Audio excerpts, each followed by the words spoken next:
So how to start export business. Export business start చేయాలంటే మీ దగ్గర manufacturing units అవసరం లేదు, పెద్ద మనీ ఉండాల్సిన అవసరం కూడా లేదు. మీకు కావాల్సింది కరెక్ట్ బయర్స్ ని, కరెక్ట్ ప్రొడక్ట్స్ ని ఐడెంటిఫై చేసి వాటిని ఎక్స్పోర్ట్ చేయడం. సో ఈ వీడియోలో నేను బిజినెస్ ని ఎలా స్టార్ట్ చేయాలి, బయర్స్ ఎలా ఫైండ్ చేయాలి, అమౌంట్ మీరు అమ్మిన అమౌంట్ ని మీ బ్యాంక్ అకౌంట్ లోకి సేఫ్ గా ఎలా తీసుకొని రావాలి అన్ని కూడా నేను ఎక్స్ప్లెయిన్ చేస్తాను. మార్కెటింగ్ అనేది ఇందులో చాలా కీ రోల్ ప్లే చేస్తుంది. ఇండియా ఇప్పుడు మనకి $770 బిలియన్ ఎక్స్పోర్ట్ కి రీచ్ అయిపోయింది.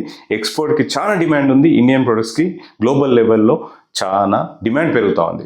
మనకి ఆఫ్రికన్ కంట్రీస్లో డిమాండ్ పెరుగుతుంది, యూఏఈలో డిమాండ్ పెరుగుతూ ఉంది, యూకేలో కూడా బాగా పెరుగుతూ ఉంది మన ఇండియన్ ప్రొడక్ట్స్కి.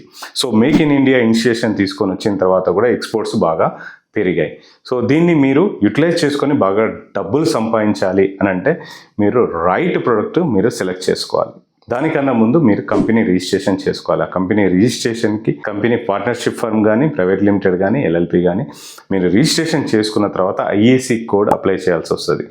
ఏఐసి కోడ్ మీకు ఫ్రీగా వచ్చేస్తుంది. dgft.gov.in మీరు అప్లై చేసేస్తే మీకు ఫ్రీగా వస్తుంది. లేకపోతే ఎవరికైనా 500 ఇచ్చేస్తే వాళ్ళు చేసి పెడతారు. దాని తర్వాత మీకు జిఎస్టీ రిజిస్ట్రేషన్ చేసుకోవాల్సి వస్తుంది. ఇవన్నీ డాక్యుమెంట్స్ వచ్చేసిన తర్వాత మీరు రైట్ ప్రొడక్ట్ సెలెక్ట్ చేసుకుంటారు. మీరు ఫుడ్ ప్రొడక్ట్సా, లేకపోతే వెజిటేబుల్సా, లేకపోతే ఫ్రూట్సా, లేకపోతే ఏదైనా ఫ్యాన్సీ ఐటమ్సా, జ్యువెలరీనా, అంటే జ్యువెలరీ అంటే గోల్డ్ జ్యువెలరీ కాదు, ఫ్యాన్సీ జ్యువెలరీస్, లేకపోతే క్లాత్, దాని తర్వాత rice, dal, masalas, spices, school books కి చాలా డిమాండ్ ఉంది. దాని తర్వాత ఆన్లైన్ ఎడ్యుకేషన్ కూడా చాలా డిమాండ్ ఉంది. అక్కడ మోటార్ సైకిల్స్ కూడా చాలా డిమాండ్ ఉంది. ఇక్కడ మ్యానుఫ్యాక్చరింగ్ యూనిట్స్ వాళ్ళతో మాట్లాడుకొని అక్కడ ఏదైతే నీడ్ ఉందో ఆ కంట్రీస్లో మీరు చూసుకొని ఆ గ్యాప్ని మీరు ఫిల్ చేయడానికి ఇక్కడ మీ లోగోతో లేకపోతే మీ వస్తువులని మీరు ఇక్కడ ప్రిపేర్ చేయించి మీరు అక్కడికి ఎక్స్పోర్ట్ చేయాల్సి వస్తుంది. సో ఇదంతా registration process, finding the product అని.